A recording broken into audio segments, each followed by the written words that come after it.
Rajiv, what do you think about electric vehicle adoption? Yeah, Josh, I've been thinking about this.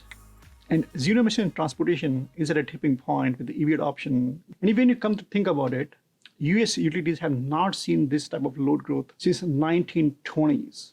That's almost 100 years ago when the air conditioners came out. That's a long time. Reliability is crucial for the grid. Yeah. And they're going to have to plan and act to harden the grid to handle the complexity that EV charging brings, from bidirectional charging to the mobility of the EV load and even cybersecurity concerns. Yeah, and on the other side, fleet owners and operators, right? They have to think about how to transition to this electric fleet. For them, this is a marathon, not a sprint. It's going to take them decades to get there. Absolutely. It's the merging of technology and people. They're going to have a well thought out plan. Yeah. And they're going to have to consider the complex ecosystem of vehicles, hardware, software, operations, organizational processes.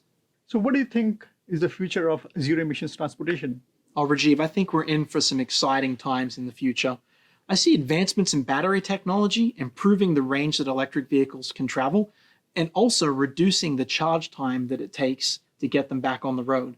In addition to this, I also see improvements in hardware and software that benefit the fleet operators so they can maximize the investments they make in EV charging infrastructure.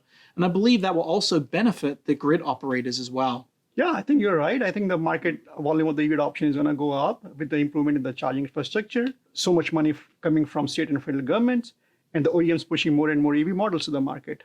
Yeah, and I think in addition to that, data analytics is going to be really important as we look towards 100% transition to electrified vehicles.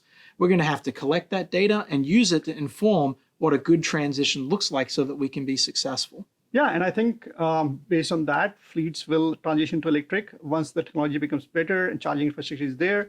If the oil prices they remain so high, they'll be the first ones to adopt these EVs. Yeah, I can't wait for the future. I can't wait either. It's looking bright and cleaner.